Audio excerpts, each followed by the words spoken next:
In the lower right hand corner, that's our blue Terran player from Cascade. It is Cass. And in the bottom left hand corner is the red, purple Terran player from mYinsanity. It is jjakji, who's opening with a gas first against not gas first from Cass. Can he go and CC first? I'm clicking, trying to like wait for him to build a barrack so I can jump over there. He's not doing it, guys. He's going CC first against gas first. Well, let's see how this works out. I mean, generally it doesn't work out very well, I would imagine, but let's see. Cass has picked this map. He's not got the best spawns for this. They've spawned close, so that's definitely not the best start for Cass for the way he wants to play this game. But let's see what happens. I mean, if he can pull off a defense against whatever jjakji does, he will be in a prime position to continue in the game. This chick is kind of a psycho, but keeps texting me nudes. What do I do? Wow, you have that's a first world problem, right? I don't know, man. Sadly, I'm not a. I mean, is it even a relationship if she's just texting you nudes? Probably not. Might be, but probably not if you're calling her a psycho. Go Cass, never surrender. Cass has forgotten the one. As GG1A wants to see rain, so you better cheer for Cass or something then to try and get jjakji out of here, so that we may see another of the mYinsanity Koreans come out. So Command Center first into barracks. He doesn't even go to barracks. He goes straight into a gas as well. So Cass is really playing pretty much as greedy as you can get as a Terran player in TVT. I mean, this is just unheard of. Like, you never do this sort of build. And I mean, what's going on over here? We've got no starport. Is he just going to build tanks right from the get-go? No. Okay, he's building the starport on top of the tech lab. Of course he is. I'm so dumb. He hadn't even finished building his factory and I'm like, there's no starport! What is he going to do? Oh, can you tell it's already been a pretty long day for me? I went into uni this morning thinking, right, brilliant, I'm going to go get my big stick out the cryostat. Gonna put my results onto my, transfer my results a bit, as an SEV is gonna get denied the scout here. Gonna get my results and transfer them and come back home, set for SHIT, I'll have a bit of a nap, be all good to go. Get to uni, and 18 hours after starting my measurements, they were still going, and to say they had gone wrong would be to under-exaggerate. It's been quite a frustrating day, and I actually had to rush back and just tell people in the end, look, I appreciate you expect me to actually do my masters, but I've got to go cast SC2ITL, so I'm going now. A couple of Marines here, as this Hellion has been a little bit annoying, just taking a little bit of hit points off of those. They will get in the bunker now, but of course, I mean, less hit points means it's going to be a little bit harder to deal with Banshees, as Widowmine on the way out. I mean, Cass may get away with this at this point still. I mean, if he can get a good Widowmine hit and get a Viking out as well, he might be okay. I mean, jjakji behind this, he's not really doing anything. He's not got cloak, and that's one of the main factors I think here. So the lack of cloak, just cloakless Banshee is scan. He sees these buildings swapping around. I wonder if he must know that the Banshees have come out because he's seen the starport lift off of the tech lab there, so he has a pretty good idea.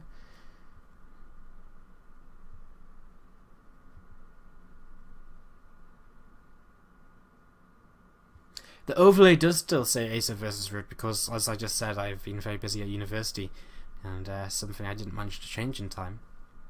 Isn't that a shame? It could be worse though. We could not have a stream at all. I thought that was a bit nasty from me. That came out in the wrong tone. I didn't mean that to be so nasty. Shall we talk about the game? I guess we should. Whoa, Cass, what are you doing over here, buddy? Kind of messing up his gas workers here. I don't know what's been going on there. He gets a Viking out, and he is going into that's not siege tank projection from Cass. As oh, he's lagging. Well, I mean, what can you do? It's never going to be ideal, is it? You just can't win. You just can't win. You can't please everybody. They are playing on the NA server, of course. In case you guys were interested. As a barracks starting up a couple of Marines. This Banshee just sitting up here, just probably waiting for Cass to move out or something. As jjakji has got his own orbital command now morphing in, but I mean this is so delayed compared to the orbital command of Cass from a command center first. You can see Cass is already 10 SCVs ahead, and he's adding a bunch of barracks right now. jjakji already has a cut-up, or does he not? Okay, no, it's just Cass has been building back. So, I mean, Cass is really far ahead here. As this Banshee comes in, it really needs to grab some kills. He needs, well, try and do quite a lot here. He's got 3 kills already. Marines are on the way. A Viking does just turn this drop around. Or at least for a moment or two it does. He's going to start moving away with it, though. That medevac does boost away, though. As Banshee will just escape. 5 kills on that. Now evens up the worker count a little bit here. 40 to 34. And again, it's little things like this which he does need to kind of pull himself back into this just a little bit. Cass will be the first to start combat shields and Stimpack. jjakji will also be going for a bioplay. He's heading on tech labs and barracks, so you know, pretty much expecting this. He's actually moving across the map with 3 tanks. Wow, okay, he's had a lot of tank production here early on. And Cass needs to make sure he sieges up his tanks to make sure he's in a nice defensive posture to be able to hold off this incoming push from his opponent. There's still a Widow Mine sat on this ramp here. And ooh, we might see a little bit of elevator play into the back of the main base. And this could be pretty cool out of jjakji. So he does lift up a couple of tanks and 8 Marines, and he actually starts unloading the Marines. He's going to pick a little bit of a tank. Yes, he is. Right. Okay, well then. This is interesting. He's just going to fly straight into the main base and start sieging up and see what he can do. And here we go. Starts unloading as the Banshee comes back in as well. The Viking is trying to deal with this. And Cass is starting to fire on the mineral line here with the with these tanks. And, well, he's getting a lot of damage done already. So, jjakji is firing on the middle line. Wow, I'm just not casting well at all today. God damn it. These units are going to spread out a little bit here from Cass. They're just going to move forwards and try and go for this. This is damage which, you know, jjakji really needed to get done.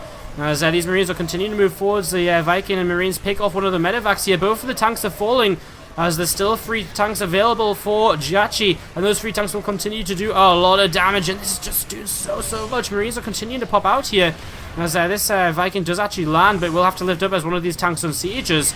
And, oh, it's so close, but not quite close enough, as another tank will move forwards here. He'll pick off one of these, and it will keep moving forwards. He picks off another of those tanks, move forwards, ah! He will finally clean this up.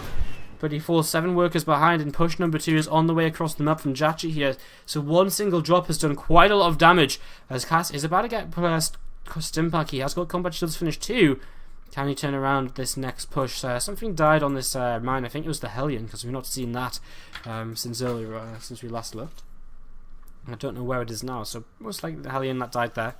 As Cass can definitely stabilize from this. Again, he's got advantages. He's going to have +1 advantage. He's going to have, you know, he has Stimpack a little bit sooner. jjakji has his own Stimpack now, but he still has combat shields, whereas his opponent doesn't. Mine does see the next army of his opponent approaching, as another drop just loads up, and this is going to be brutal if he just heads straight into the main base, especially when Cass is moving out. Oh dear, Cass surely has kind of realized what's going on here. Here we go, another 3 tanks. The siege is going to be so real, and he's just so far out of position to deal with this. These tanks unload, the Marines unload, Stim is unleashed. And 6 workers already killed. There's 1 tank here just going to get blown up in a matter of seconds. There's a little bit out of position as Cass, he stims forward again. He does have +1. He does have combat shields. This is going to be enough though. His Marines are just so clumped up. As these last few Marines will actually be able to clean this out. But again, jjakji just continues to take a lead behind this. 18 workers ahead now. 3rd command center is almost finished here as well. And Cass just continues to fall further and further behind. jjakji with so many units back at home as well. He's going to be catching up on upgrades here very shortly. His own combat shield's about to finish up also. And game number 2, definitely not looking good right now for our Terran player.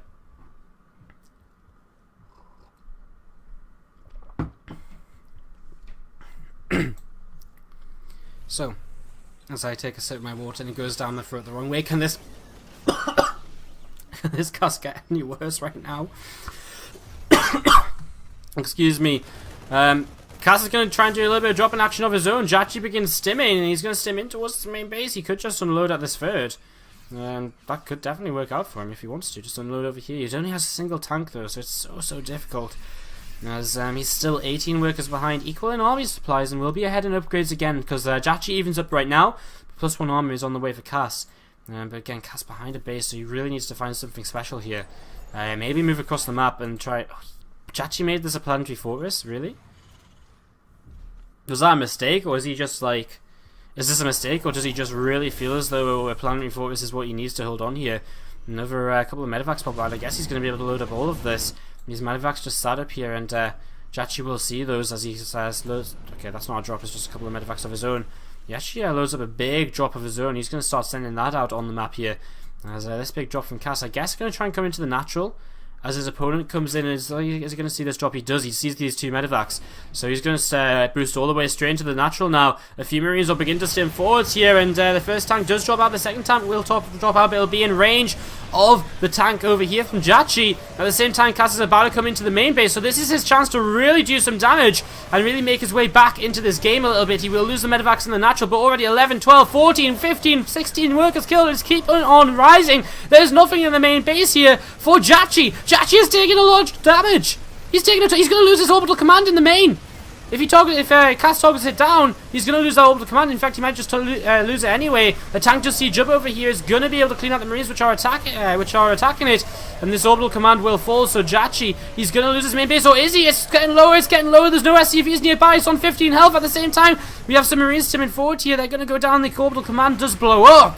And Cass has still got a hold on the back of the main base here. As his opponent moves forward, he needs to try and boost these medevacs away. They're going to start getting targeted down now, though. And Cass will lose a lot because of this. He's unloaded some medevacs over here. I'm not sure if we missed something happening over there. jjakji does still have this planetary fortress up and running, but of course he can't, that's still, I mean, losing an orbital, he loses, his mule production from that. That's pretty big. Cass sees that planetary fortress, so he knows the one thing he shouldn't do right now is attack into this base, because you cannot attack into a planetary fortress with only about 70 army supply of units. I mean, the repair on the SCVs will be way too strong, especially against pure marine as well. It's just not that marauder tank, damage to there. As Cass moves forwards, and I mean, he's in a great aggressive position now. jjakji still has more tanks, so defensively he's okay, but he might just stim forward here, and I don't think jjakji is going to be able to stim in time. These tanks are going to start going down here. Cass is doing it. He's going to take down the tanks, and what a comeback this has been. Who loves doom drops? Cass loves doom drops, I think. And jjakji got a taste of his own medicine here in the end. He's on +2 right now. It's 1-1 currently for Cass as he moves in towards the natural. And there's one tank here, but only one tank. SCVs are pulled. The tank is going to maybe get targeted down. No, he's just going to pull back. He's just going to trade against the SCVs. There is a drop coming into the main base of Cass as well right now, but it's 40 SCVs to 15, so jjakji has a lot of work to do with that. As Cass will just sit here, he's going to be able to deny the engineering bay. As this drop's cleaned up, and jjakji with that will fall 50 supply down. The medevac falls. What a comeback we're seeing out of Cass. He just keeps on pressing the issue. He's going to take down that engineering bay. The siege tanks will be able to push this back. He will be forced to lift, and Cass will evacuate, but he comes out of that with a 50 supply lead. Third command center ready as well, morphing that into an orbital, so his economy just keeps on growing. Double the worker supply, triple mule against single mule. This is great. The only advantage jjakji has is that it's still quite hard for Cass to kill the planetary fortress, but he doesn't really need to. As he loads up another doom drop, and he's just going to go with everything once again, see what he can get done. Again, it's moves like this which brought Cass back into this game, so can it bring jjakji back now? As these units are going to move actually towards this planetary fortress. He could siege it up. He could just siege it up and just slowly pick away at the SCVs, etc. He's completely unaware of this doom drop, though, and this doom drop could do a lot of damage. There's a lot of SCVs here, and here we go in the back of the natural. jjakji begins to unload, and Cass should just go straight up this ramp into his opponent's natural as well. This may very well turn into a bit of a base trade. But I think Cass is not going to be all too worried about this. He's got his own third orbital moving over here. And again, look at this. He's going to be the first player to hit the production lines, which is always an advantage in any kind of base trade. So he's going to come straight in here. He's going to start taking down this production. Whereas he will have his own production. He's going to get a tank. Oh, he's been a bit supply blocked. Or has he? Has he just not started a tank, perhaps? He's going to have a lot of units here as these units stim up, and Cass, he needs to stim himself, he needs to do something. He's got a tank actually firing on him. SCVs are being pulled as well, and there's not quite enough for Cass to turn this around. He's ahead in overall army supply. Might even be worth just picking up a couple of medevacs units and sending them back home. As he cleans out everything over here, jjakji's going to take an island base. He has a planetary fortress, which is actually really sick in a base trade. There's jjakji moving forwards here. Cass with a few more reinforcements, trying to pick off whatever he can, but without medevacs, then Marines, they die so quickly. SCVs are going to be pulled here. If he can even pick off one extra tank, this would be huge. He's going to split the SCVs between these two tanks, which are over here. He's going to get one down. Okay, he picks off one. The other one on the low ground, okay, he's actually going to siege it. He will keep that alive then. So, jjakji doesn't have much to base trade with as this planetary fortress is sieged up, and jjakji's not repairing. He's only got so many minerals, though. These SCVs will be able to be targeted down as well. Okay, this is going to fall, no doubt about it. As the Marines are coming back, they're going to be able to clean up what's left over here, because there isn't very much. And I think this should be a victory for Cass. As a tanker for jjakji, don't know where that's come from, but it's going to go down. Here we go. Cass moves up the ramp. He'll take down the rest. He evens up the series, and what a comeback that was.